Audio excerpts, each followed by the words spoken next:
look like, say, can't think that far, can you? Okay, you know what? Let's make it a generation between 30 and 40 years. It typically means that Sada's little boy is, he has inherited something. So let's say he's 30 today. Grace, I'll start with you. Hi, everyone. So I'll start by giving Aisha's message. She said I should apologize to people that came in here to see her. She hopes to be here next year. So to answer your question, of course, the legacy in 30 years for me, the work that I do and what I hope for Northern Nigeria is that this generation is able to export the culture, the art, the way of the life of the people, our food, in premium ways, in less than primitive ways that people think that we are. That we're able to tell our stories, whether it's film, our artifacts, our people are able to understand and not interpreted the way it's seen. So that's for me, that's the legacy that I hope that we, as me as a filmmaker, as curators, as a writer, as anybody in the arts and culture is able to export or showcase our culture and our people in a way people would appreciate better than they understand right now. Thank you. Sada, Same question. yes. I feel it's very tricky when you say legacy. I think of it, and I think of Kaduna, for instance, and the work that we do. Sometimes we think we are working on a clean slate, but it's always building on something. So I'm thinking of what was it that we built upon, and what is it now that others can build upon. So for Kaduna, people always say there is a lot of cultural activities happening. I think it's not just happening; it's because they've always been a legacy. I'm thinking of Festac 77. The only other place where Festac happened after Lagos was Kaduna. So there is that existing legacy, which, whether we know it or not, it's existing within the ecosystem, within the space, and it's easy to build upon it because you could find it ingrained within the people of that community. Outside of Lagos right now in Nigeria, Kaduna is the biggest artistic and cultural space, whether people agree or not. It's the truth. It's the biggest cultural space. So that's the legacy that has been built upon. I think that's the legacy that is existing currently that others will build upon eventually. Thank you. Aisha, let's come to you now. Yeah, so I think the legacy that I would like for us to be able to pass on to the next generation is a robust ecosystem. So art schools, so many more Kabafests in probably every state in such a way that every young child from northern Nigeria that is interested in the arts, that is inclined to the arts, is able to have a strong feel and a strong connection to the system wherever they are. All your responses are interesting for various reasons. Grace, with your response, I mean, there is a part of the arts we're already exporting. The biggest thing in the world today is Afrobeat, right? Sada, I'm pleased to hear you talk about legacy currently unfolding because there's a way that we feel as if, if we don't stand and we're proud of what we're seeing, then there hasn't been some sort of legacy laid. And Aisha, your comment is interesting because in a conversation I had with Lola just yesterday, we were talking about what nearly 15 other festivals that have popped up in the north specifically because of Kabafest. So clearly, there is an enduring legacy that we're currently experiencing. Now, every time we talk about the arts, the smoking gun in the room, the elephant in the room is funding. I want to talk about funding first from the perspective of endowments, drawing parallels with places like the US, where when you hear names like Carnegie, Rockefeller, Franklin, Washington, these were individuals who set up some sort of fund. I think the most popular one is Nobel, right? We know that an endowment was set up and that legacy has endured. So Grace, let me start with you, particularly from the film industry, and whether there is room to establish, whether you see people who are willing to put their money there, Nigerians. Are we talking about Nigerians and Northern Nigeria? Across the board, really. I mean, there's no difference. The arts are suffering across the board. Okay, there's a huge difference from northern filmmakers, what they've been able to achieve, what they're able to get to achieve what they're achieving right now and the South. For me, when it comes to funding, I don't usually hold the government too much. I don't usually expect too much from the government because everywhere in the world, I don't think film is being funded really by the government in its entirety. I usually have problem more with the private sector. And then if I should say the government, I'll go back to like a place like Lagos where I live. A lot of the big blockbuster movies that we Blockbuster. see, yeah, on Netflix, everywhere. Some of them are actually funded by Lagos State government or in partnership. When I say funded, they might use a private sector, but they help the filmmakers over there. That's why I said, is it Nigeria or is Northern Nigeria? It is difficult here in Northern Nigeria. It's very difficult. Kaduna State helps, honestly, because even something like this is funding the arts, right? So I really give them kudos for that. And but funding to be able to make a film is really, really hard. On average, how much? Huh? On average, if you were to give a ballpark figure. Oh, how if I much? need if I need funding for a movie, Yes. if I want my movie to be on Netflix today, I wouldn't do a film less than 100 million. If I wanted to stand out, to be able to pay my crew members, feed them for probably 1 month, hire a camera maybe for 50,000. That's the cheapest camera, by the way, 50,000 RID. When I did my movie 2 years ago, the camera was, to be honest, 200,000 RID. 200,000, that's the camera, then the lens. So if you want to do an average movie, 50 million, if you say, they're going to laugh. And it sounds like big money, but think about maybe having 50, 60 people for a month and then your equipment. So private sector, I want to go back to private funding for private. I hold the private sector in the north a little responsible. I would like to call upon them because there you see individuals in the south contributing money, helping out. That was why I was very excited when I saw, I think, a branch of the Sterling Bank, I don't know, for helping with this event.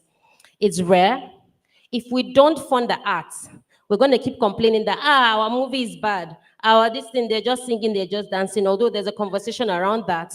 But the difference in funding Nollywood and here is huge. If I use old Nollywood, sorry, the beginning of Nollywood was funded by traders. They were just business people that contributed their money, gave to filmmakers, and they will go and do their movie and they will sell it. They understood that there was a business. They might not have cared about the movie or whatever they're saying, but they cared about their business. Unfortunately, here you twist.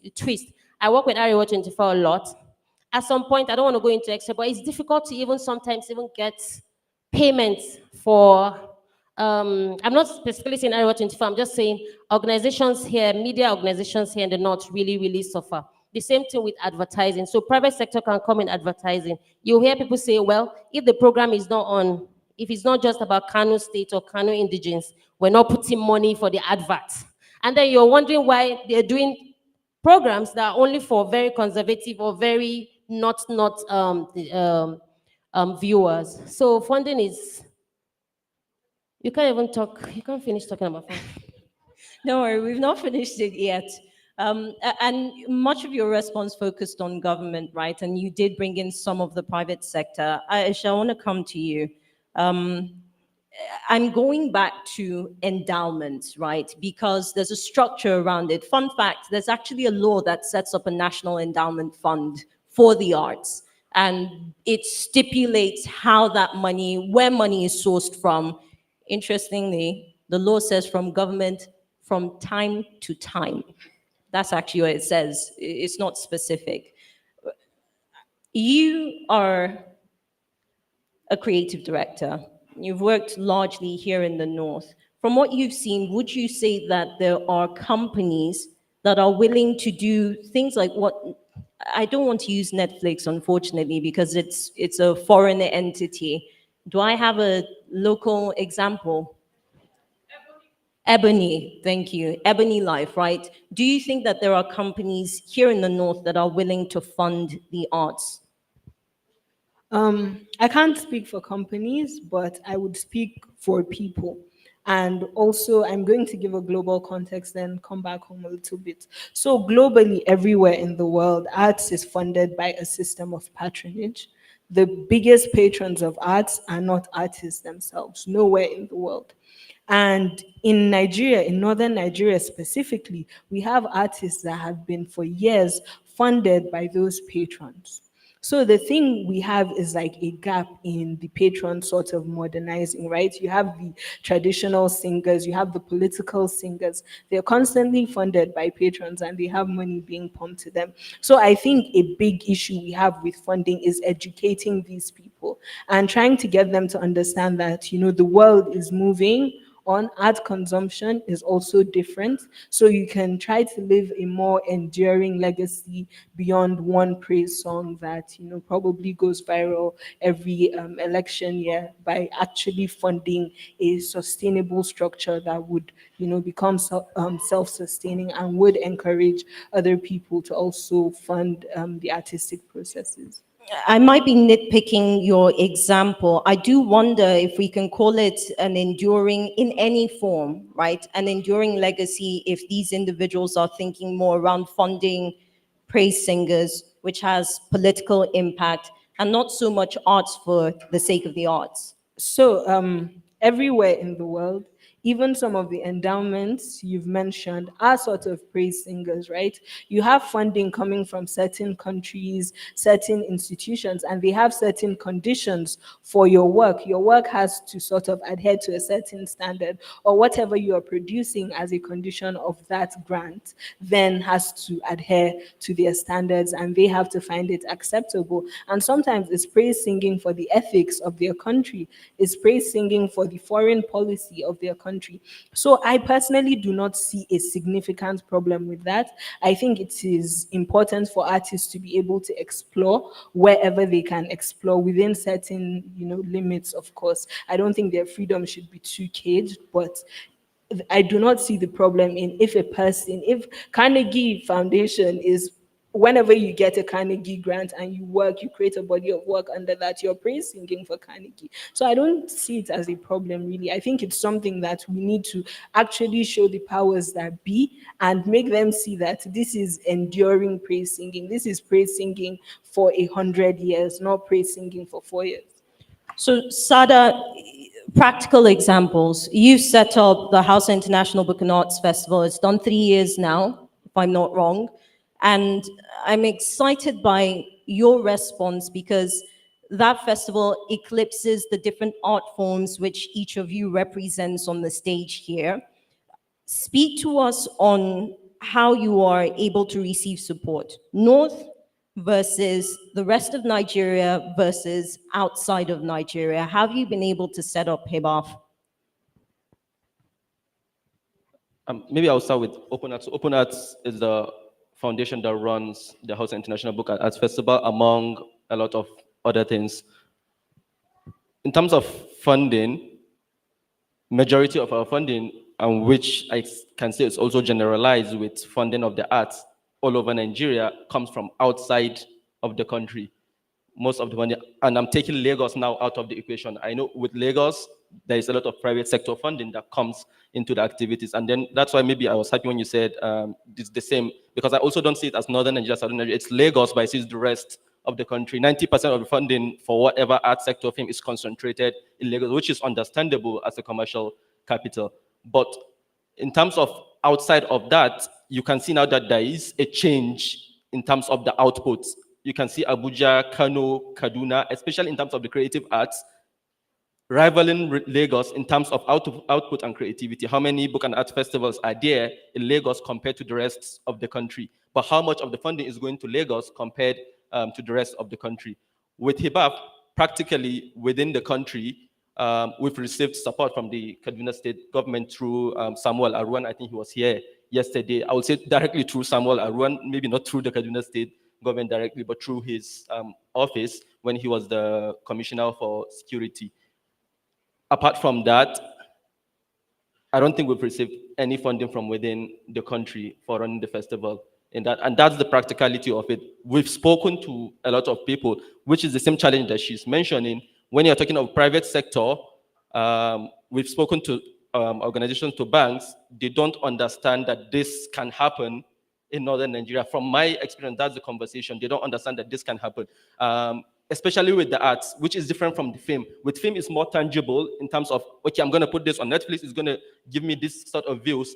When you say you're going to curate an art exhibition, you're going to curate a festival, it's not tangible right now. And which comes back to your legacy. It's not something that I can measure right now and tell you tomorrow, I'm going to give you this number of views. It's not possible. We expect the art sector and the private sector to trust that there's going to be a legacy eventually. And that's why I mentioned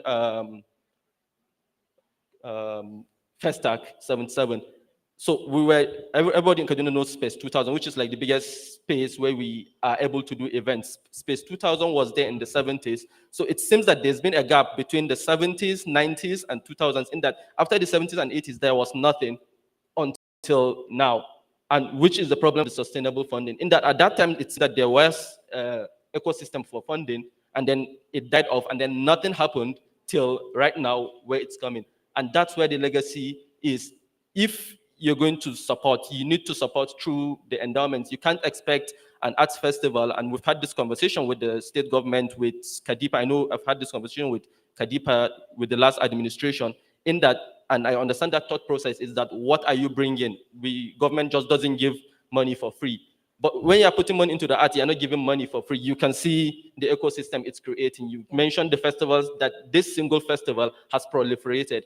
That's not for free. You're talking about people coming into Kaduna, paying into hotels, spending money, buying stuff. That's direct investment into the state government. We can't quantify that as the festival. It's not my job, because most of the time I'm expected also to map the ecosystem, apart from also curating the festival, which is not necessarily my job. So it seems that if I'm going to go to state government for funding, I need to tell them, oh, this is the ecosystem. But it's existing. We've been mentioning it yesterday. Lola at the opening ceremony mentioned that things are happening in Kaduna, and she doesn't know how. I felt as funders, as the government, this is an ecosystem that you should be like, what's happening? I should be interested in this ecosystem. I should be able to map it. I should be able to provide an endowment or call in the private sector, because to me, it's more of a holistic approach. It's not just government, private sector, artists. It's more of that. Government does not need to have the money, but they can push corporate social investment and corporate social responsibility of contractors building roads. There are a lot of international organizations coming into Kaduna doing contracts. You could have a funding, 5% of whatever, 1% of whatever, have an endowment, make it open call, allow people, have somebody to manage it. You don't have to give it directly to artists. Art organization, artists, they need this money. They are existing. We know they are. They just need to apply to that.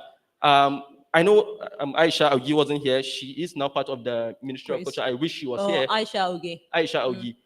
In terms of, I know there is the direct investment, whatever that is being instituted right now.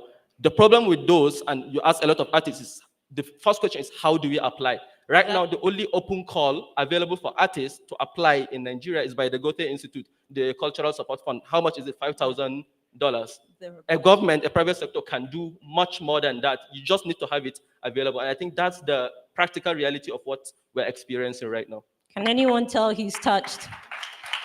Yeah. And Sada, you started to touch on a number of things with your comments. Grace, I'm going to pick from there and throw it to you. The flip side of money, especially if you're expecting it from private sector and sometimes from private individuals, is that they do want to see returns, tangible returns. And what is tangible is simply that money comes back to the bank, right? So I want to talk about the sustainability of this legacy, where funding goes into the arts, establishes a legacy, and then we have an ecosystem that's built from it because people have put money in and seen that that money can come out. When you gave the example of Nollywood traders, we can draw parallels to other countries. It is that private individuals started, some of them because they loved the arts, others simply because it was financially beneficial. Then you build some tentative structure.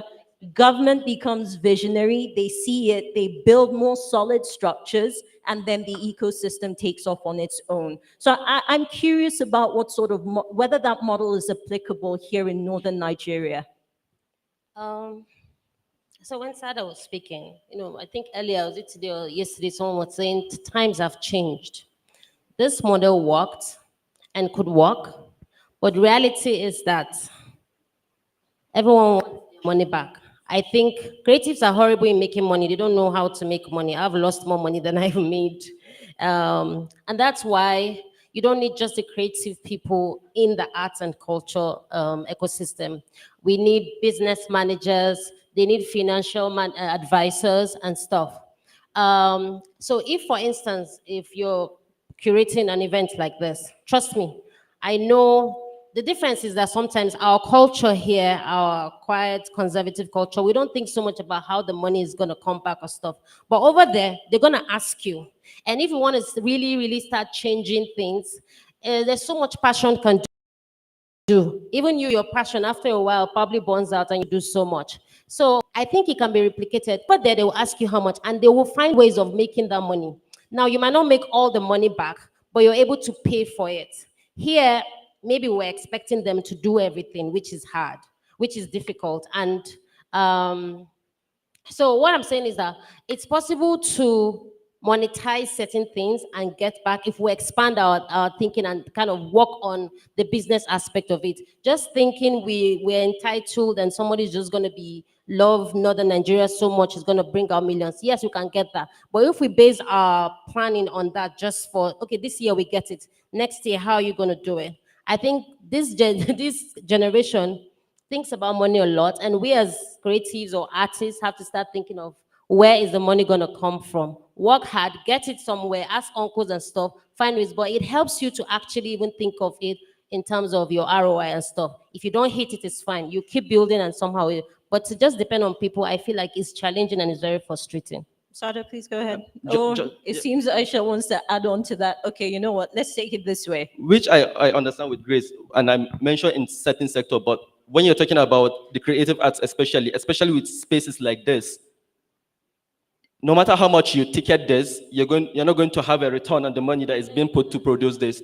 No matter how much the investment that comes in terms of advertisement and all of that, is not going to cover the cost of running this. All it does is it reduces that balance. And that's why in terms of, because this spaces is not about creating a product to sell, it's about inducement of that ecosystem. And that's why I think throughout the world, the only festival that I know that is sustainable from ticket sales is maybe the Hay Festival, which is a very global festival. Outside of that, I don't think there's any creative arts festival that will be able to say, sustainably, I'm going to collect your money, give me a loan. I don't think festivals will raise the whole money for you, but it's also helpful if you find diverse ways of managing it so that you can run some things. I'll interrupt both of you, mostly because you guys are going to have another conversation, and I feel like LS might join you there because Sada said some things that touched and she understood.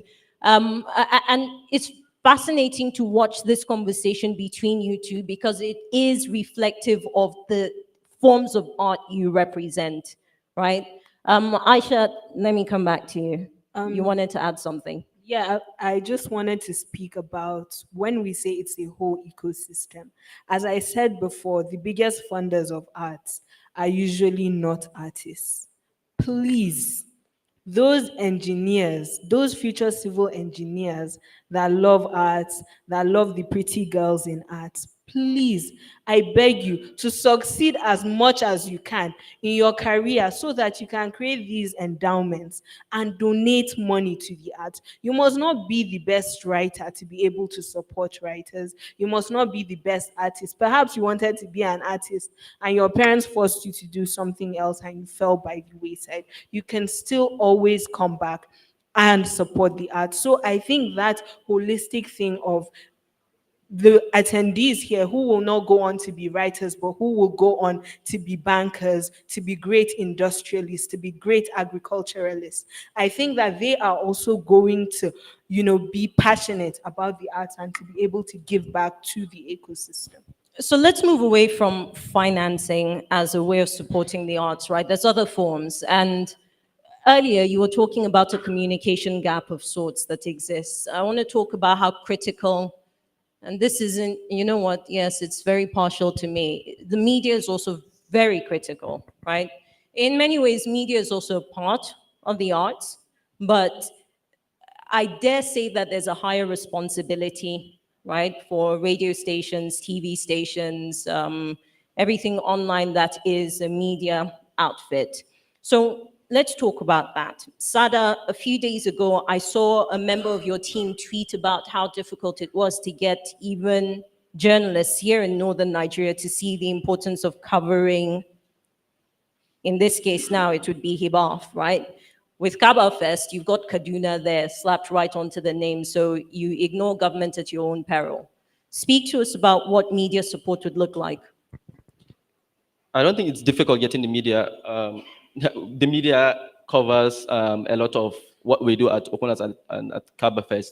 Um, Actually, any other partner outside of financial partners, it's not very really difficult getting that. And that's why Grace points come into how you package the festival and how you produce it. You don't just expect people to just come in because you're just doing art to come and cover it. You also need to provide them with something as media, and we call them in-kind partners, those that do not provide funding. What are we offering them?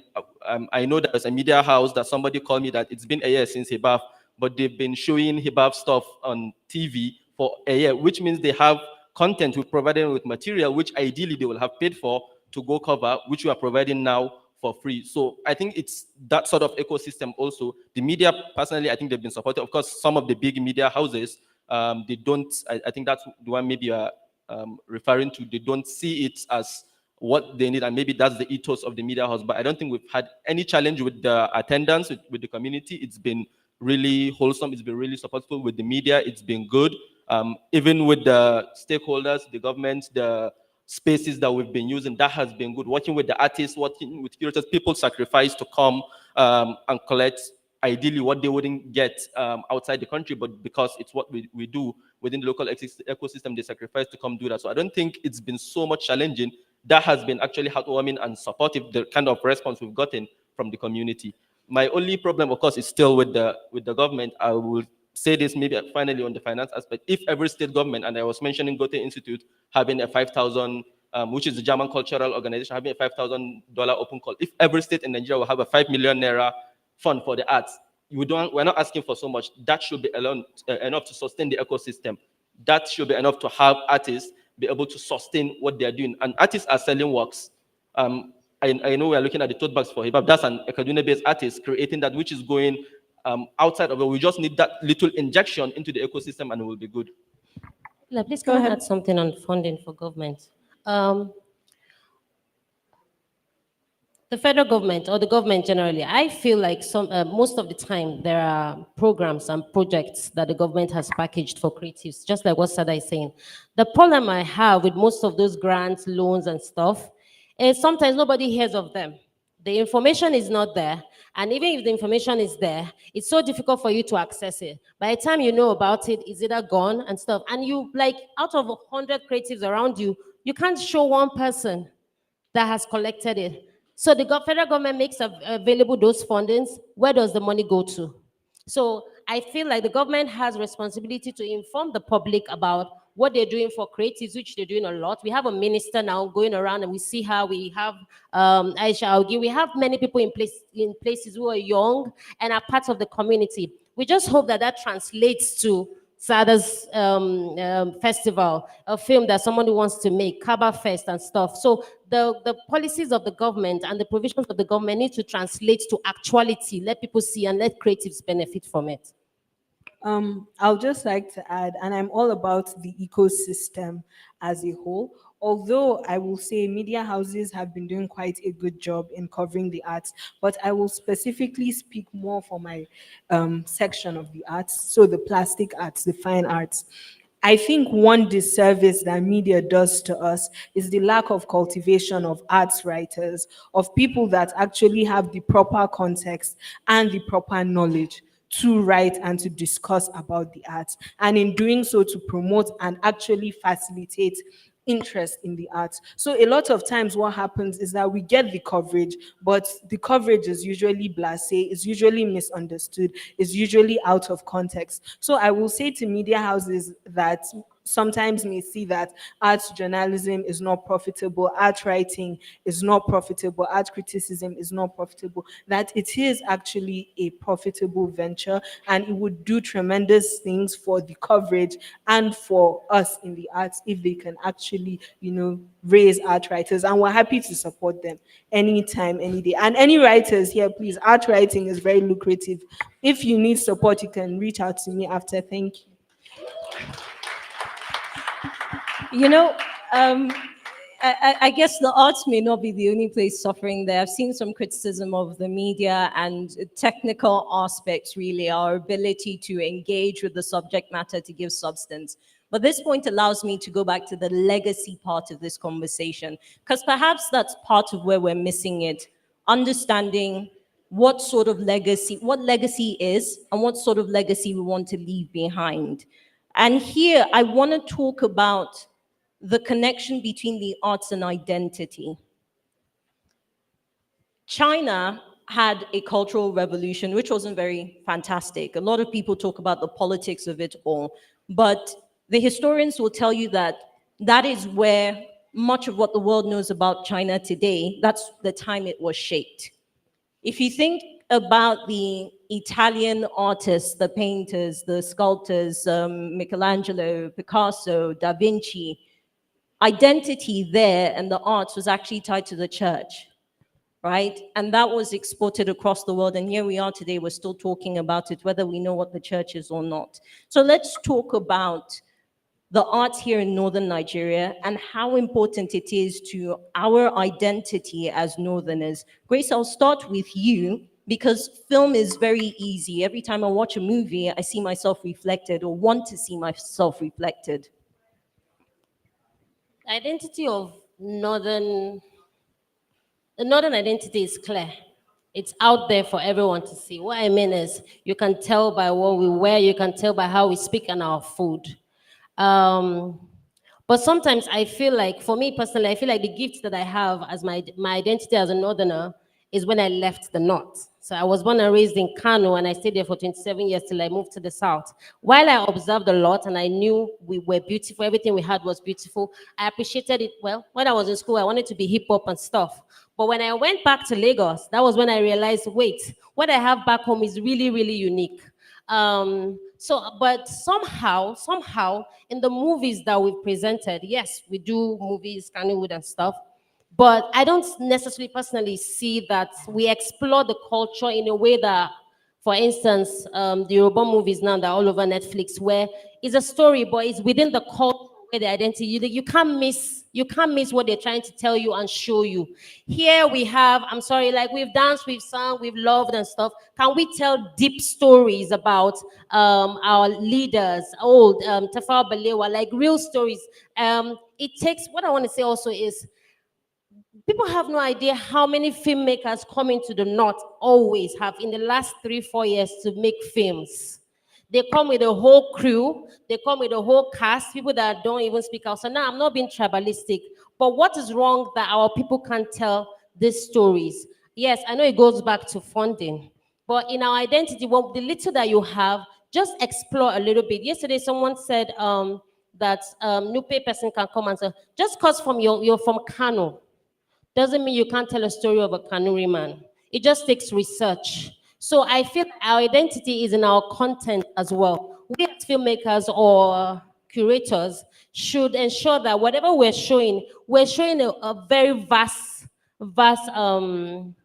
collection of what we are and who we are. So for me, as film, our identity is not mistakable, but it's still hidden and it's still managed in a way that we think we're just producing for Kano people and Kaduna people just a little bit. What will it take for you to be so passionate about telling the stories to the whole of Nigeria? If we watch Indian movies and we like Indian movies and we like how they do and stuff, why do you think an Indian person wouldn't want to watch a Kano or a Kannywood movie with details of your culture? So for me, that's what I'm passionate about, to tell stories that kind of explore, not just sitting in the room, but everything that has to do with the North. I am also saying it again, filmmakers, some of the big blockbuster movies on Netflix have not Black Book. A lot of movies are there. And Probably our very few of our actors have benefited from that, and that needs to change, and it needs to start changing with us. Again, I'm going to say the filmmaking industry doesn't just need actors and stuff. As a lawyer, you can be an entertainment lawyer. As you can create an agency that helps produce or provide actors to people. You can be a financial advisor. You can be an engineer. You can be a production designer that builds sets if you're an architect. So let's just the legacy of contributing to the arts. That's all I have to say. Thank you, Grace. Sada, you know, earlier when I broached this subject of legacy, you're a bit hesitant to capture it in a specific way. The thing is, if we're talking legacy, then we're being aspirational, right? Because we're talking about something that will outlive. And I want to come back once again to that question of deliberateness, because if we see the arts and see how it informs our identity, then we're more likely to be deliberate. Northerners are a proud people. You don't want to be misrepresented no matter where it is that you go, whether it's here in Nigeria or you find a lot of Northerners wearing their kaftans in Europe, in America, very proud about it. So from your perspective as someone who ties the different forms of arts at least once a year, what is that deliberateness? What should we start to talk about? What should we start to do? Maybe I was avoiding legacy because I feel like sometimes it puts a burden in terms of what you're producing. Once you put legacy into your mind, you're thinking of being aspirational, of creating the greatest thing that will last forever. Honestly, when we're creating artworks in Kaduna, we don't think of that festival in December.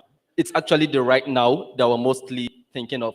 The legacy comes, like you said, in the deliberateness of doing a quality work of it, of curating an artistic experience for everyone. I know in 2021, we curated the House of International Book and Art Festival as a virtual reality experience. We were able to take that, I think we showed it in Abuja in 2022, whereby you could literally wear a VR lens and you are transported into the festival. So it's maybe thinking about innovative ways of creating legacy also. When you mentioned 100 years, the only thing that came into my head, I was like, oh my God, AI, we don't need to do the festival. Maybe AI need to do it. At that point, you don't need to be in a space. So it's a different kind of legacy of thinking about in terms of deliberateness. And it's the funny thing about identity. You only experience your identity when you are not in the space. The only reason we had the American literature called American literature because was Hemingway and Dress were in Paris, and in Paris they were Americans. In America, they're not really Americans because nobody is going to call you and say, hey, you're an American, you're in that space. And that's the thing with Northern Nigeria. Nobody calls me a Northern Nigerian. Until you go to Lagos. Only when I go to Lagos, that's when I become a Northern Nigerian. I'm not a Northern Nigerian. I'm either from Kaduna or from Tudunwada or from Zaria. So it's that those labels, those identities, they are created when you try to export, which is where the deliberateness comes, which is where carefulness comes, because the thing is when you say Northern Nigerian identity, it's mostly a Hausa Muslim identity, which is very monolithic, which is not the reality of what we're doing. So when we create things in Kaduna, and right now I'm going to just reference, we have 4 festivals outside of Kabafest. We have Hibab, we have Kaduna Fashion and Art Festival, we have the Mod Festival, we have the Dati Dance Festival. These are 4 different festivals, 4 different genres, 4 different artistic festivals, 4 different identities.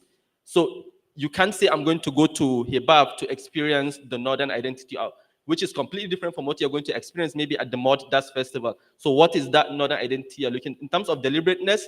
I think it's to give us that multiplicity of what it means to experience different contexts of identity. With Hibab, we celebrate literature and writing in Hausa. It doesn't matter who writes it, if it's written in Hausa. That's the identity of it. When you go to Mod Dance Festival, I'm sure you're looking at an artistic experience of what it means to be a Kaduna person through performance dance. When you go to Kaf Art, you're looking at artistic works. You're looking at Imran Tilde's Hausa people on the moon with their Babariga. That's the kind of identity that's been created. So the deliberateness comes with the quality. The quality can only happen when there is a deliberate sustainability of the ecosystem, which goes back to the funding, which also translates to the legacy of it. So I feel it's completely interconnected in that angle.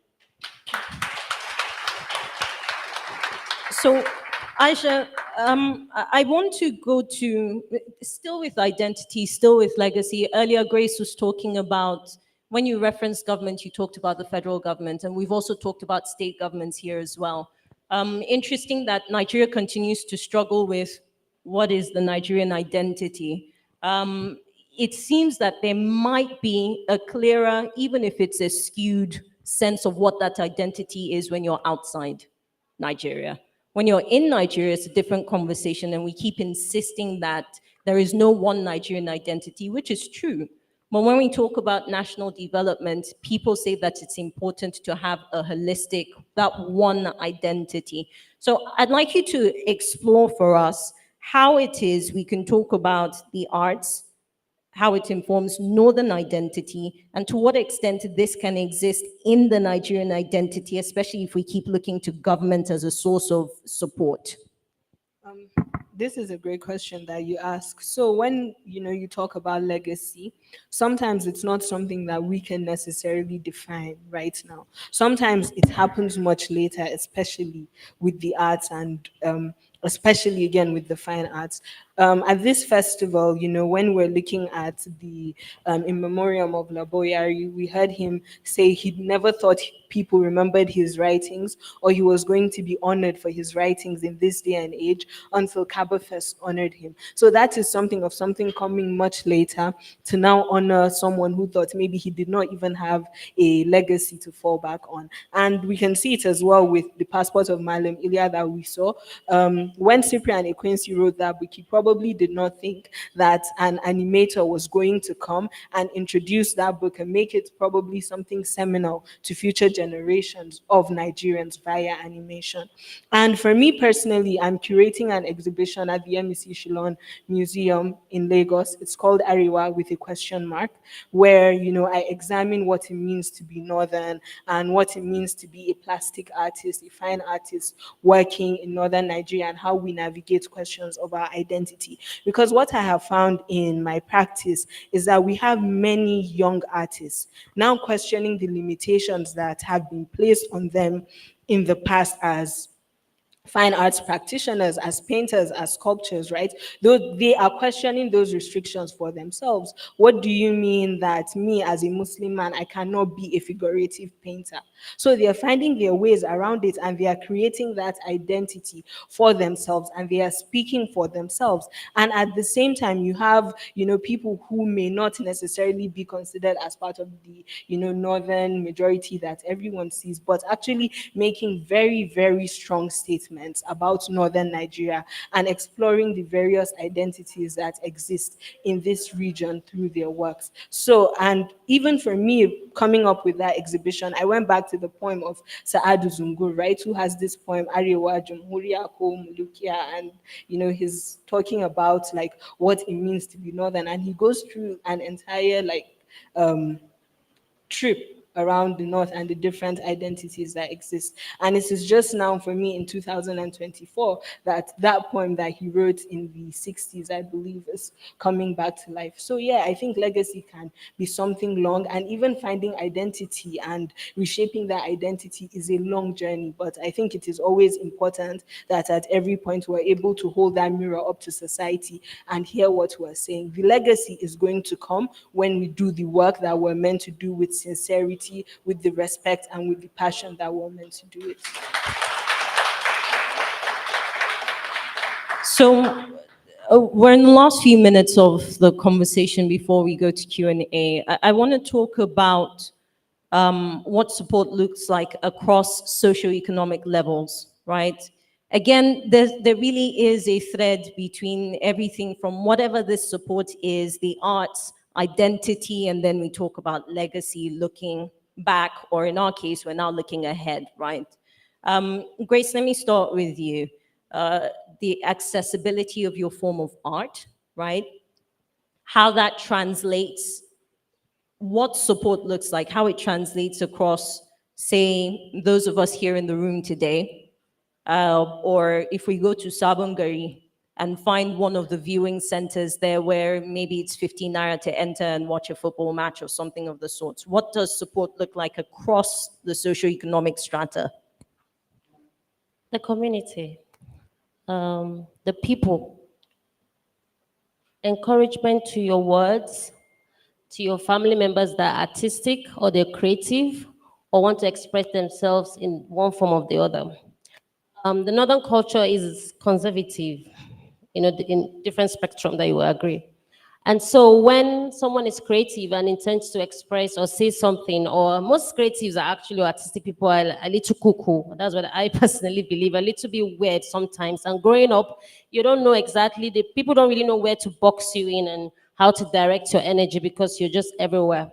So it becomes very difficult for sometimes your parents or your family to allow you be yourself apart from do this and do this and do that. So what I'm saying is that the community should, when you have family members or someone, like I said last time, sometimes on social media you will see a lot of our community support someone that is daring, that is out, that is speaking out, that is stuff. I'm like, go, some people like them, I love you, wallahi, and stuff.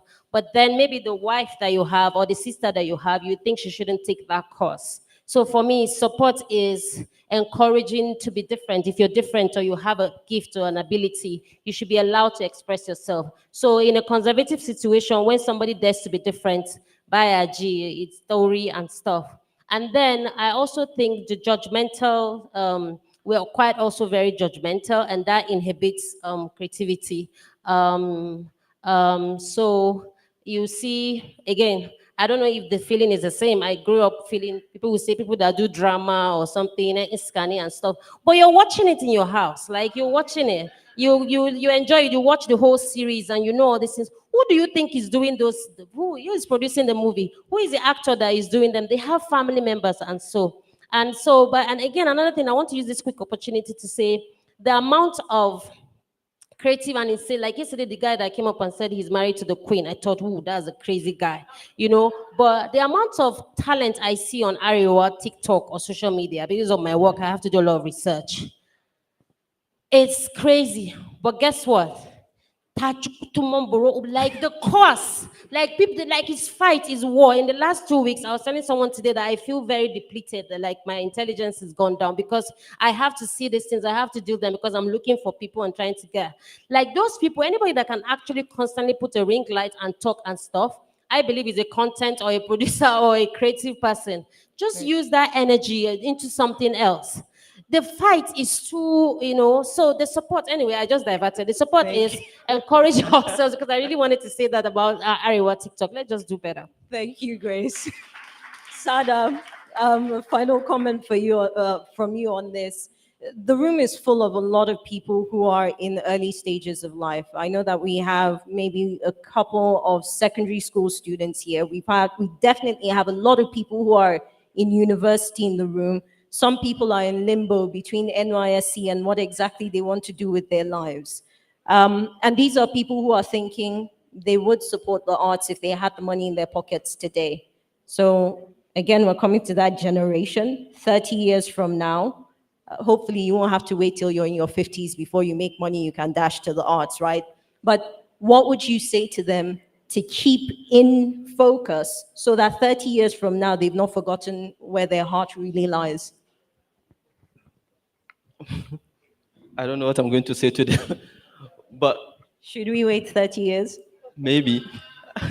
I think the most interesting thing, I was just looking at it also, sometimes the art can be very elitist and with the society that we live in.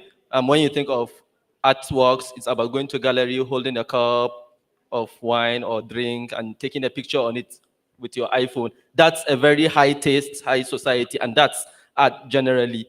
But when you now look at the society we live in, even for people to afford to buy a ticket to come to a space like this, they need to be able to be at a certain level of society. So that's also why when you say you have to monetize everything, it becomes even more elitist in that aspect. I'm just going to give two examples of how legacy could be on different social Socioeconomic stratas levels. in Kaduna, for instance. I know the Critics Film Company, they were here last year. One thing that they do is they stream their movies in communities where they grew up, because these are boys that grew up in places where they were shooting movies with mobile phone before they got donations to do. So they go back to those communities and show films in public schools.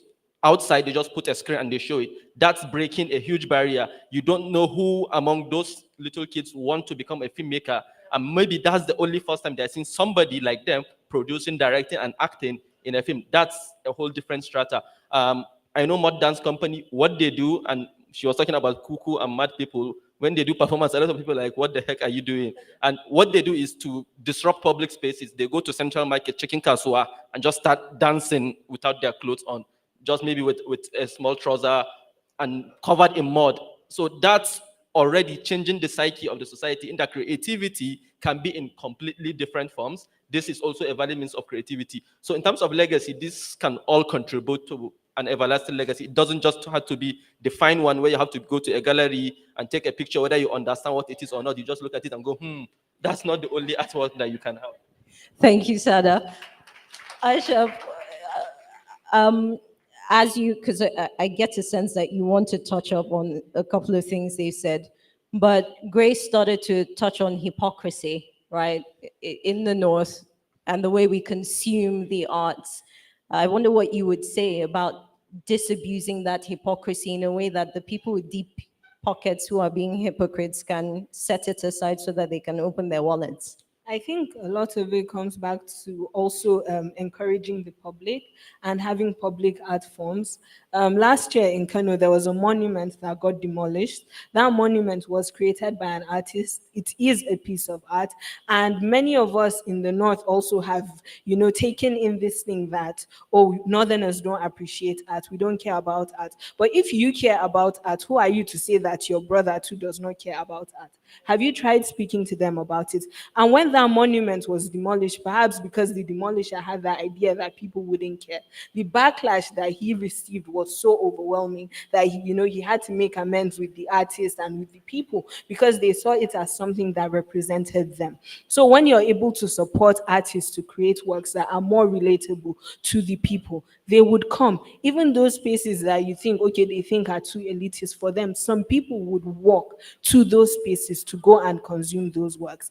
And to the people that are here, yes, there are people in your communities who are not able to attend, but when you go back to them, speak to them about Kabafest, and you will see the joy, the enthusiasm. Some of them, one or two of them, might write back to you and be like, oh, I went on YouTube and I watched the videos. I'll try to be there next year. So we also have that responsibility that when we consume something that our community is not able to consume, we go back to that community and we share it with them. And also our success, we have a responsibility to be successful. You want to be a writer, please write. You have the access. Not everyone in your community might have it, but please apply for everything you can apply for. Don't think because Aisha and Sumaya are already curators, the space is saturated. It is not even nearly quarter.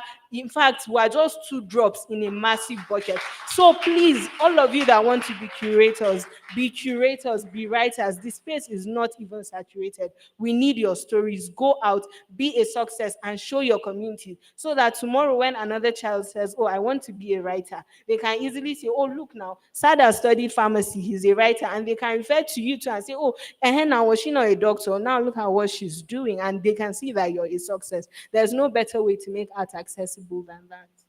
Thank you, Aisha. All right. All right, we're throwing over for questions. 2 questions. The first hand I saw go up, gentleman in glasses right at the end. Please keep it brief. Yeah, very brief. Thank you very much, Nabila, for that wonderful session, and to everyone that is there. My comment is to Sada and everyone else that mentioned government briefly, and just to say that having worked in government for a bit, I feel like artists come from a place of being overly entitled when they approach the government for support. And I will back up my plane by saying this. Would you like to say your name so that they can tackle you later? Just find the guy with the glasses. And I say this because, of course, it is the give and take. If you don't provide that take, or you don't have anything to give, and it's all because of Nidan Kaduna, you have to listen to me, then it makes it look like the person you are approaching has no sense at all. And secondly, governance is a game of loyalty. And before artists approach offices, you have to think that maybe this person has also researched me or researched my work. And I go to your social media, my name 200 times before you even came to my office. And afterwards, might also receive that same backlash from you 1 or 2 years after my support. These are all the things that goes through someone in the public office's head when you come in for support. All right. The gentleman in glasses, I have to take another because I only have two. One last thing, Nabila. The secret is I know your name. Yes. They might tackle me too. Just one last thing, Nabila. Yes. And Sada, I also took an offense because the last time you were in my office, we put a space for workshop. Right. And so the comments here now goes that no support has been You're received. You're going to make me call your name, and I want to avoid that. Can we get the mic to the next person, please? So I kind of felt it's clear that you and Sada know yourselves on a personal level. You all have this conversation over tea. Let's take another question. Can I get a lady? If you're a man, you might as well put your hands down now. There's a woman right in the center in front of the camera. Good afternoon, everyone. Please go ahead. We'll come back to the panel. I've been accused of discrimination. I'm sorry, but I'm not sorry. Go ahead. Okay. My name is Nabilah Usman. What he just said now about give and take, about the government, this question is directed to Sada. You know, sorry, it's not the give and take. We have a lot of I'm a writer, so we have a lot of writers in this country, not just in northern states of Nigeria. And those writers, they have made a lot of effort to secure very, very limited spaces abroad. But they don't have that means to relocate there for their studies. And what do they have to do? They have to create a GoFundMe campaign to do that right now. What they have done that, they have given the government to be one among thousands of applicants. They have done something. And at least, even if it is not a grant, they should get a loan because immediately they get there, they are going to get that education. So pardon me, so let me now interrupt to you. Yes, the question. Yes. Now to Sada, what do you think, as you are also an MFA student, what do you think the government should do to tackle that GoFundMe campaign and everything that's happening? Thank you. All right. Sada, we're short over time, a minute. Okay. I'll start with Aaron's question. And maybe He didn't ask a question, so you can skip him, and you just exposed his name. Over tea. Okay. I apologies. Nabila was asking me about where we got funding from. I did mention that we got in-kind support from a lot of organizations. So I'm sorry. We got a space from KCTA. We did our workshop. It's out there documented in all of our work. To his comment, when we go to government, we don't go to politicians, we go to government, which is completely different. There are two different things when we think of it. And artists can be entitled, and it's a thing with the creative industry. They have a thing out there. Without entitlement, Lola will be able to curate this space. She had to push and say this needs to exist. Nobody is going to believe her. Like, what do you mean you want to do a festival? What's the purpose of it? That will be the pushback. So you need to push. In terms of give and take, I feel government, especially right now, there is a lot of focus on revenue generation, all of that. But I feel like there are spaces where revenue can be gotten, and there are spaces where that can't be gotten. I'm just going to give examples of where you mentioned identity and deliberateness. Government has the chance to use the art sector for whatever direction or agenda they want to push, what Nigerian identity they want to create. This is the best way to use culture, creativity, film, arts. That's one of the best ways to export governance, to export whatever you need. So I feel like that's a huge take that they can use in that aspect. 20 seconds. Yeah, we've said a lot about give and take. And can I just add that we always expect the take to be instantaneous. That take is not always going to be instantaneous. In 2017 or 18, I attended a writer's workshop here at Kabafest, and I was a guest. It is only now in 2024 that, I am a curator of repute for my community for Northern Nigeria, and I'm championing the Northern Nigerian agenda in numerous states. So that take will not be instantaneous, but it will come. So I think the government too should consider that, and that's a legacy to build on. And I will proudly say that I am part of Kabafest legacy. Thank you. A round of applause for my panel, Grace Yakubu, Sada Malumfashi, Aisha Aliyu-Bima. Thank you. And you've been a lovely audience, despite the man in glass. I've had trying to terrorize him, so if I'm terrorizing him, I have permission from the Oga at the top. Oh, the ways I suffer, the ways I suffer. Hi, Richard. Hello, How are Khadija. you? Absolutely. Do you have a copy? Yeah, I have a copy here. Because we're going to read some. So, you're a publisher with a critically acclaimed novel, but everyone I know that knows you has always known you as a poet. But what took you so long to publish your debut collection? I think that poetry, particularly the stuff that you collect, that you can put in a collection, you have to earn it by your life. It's essentially your life that it's essentially your life that you're putting here. I think of poems as being your blood on the page, essentially, which you have then curated. So it took me so long to be able to put this together, because it took me that long to be able to put something together that I wanted to be able to push out there. The poems themselves had been written over a roughly 16-year period. And it was from those 16 years period, the best 100 of them, that I selected these ones and discarded the rest. So one needs time to live in order to write what must be one's best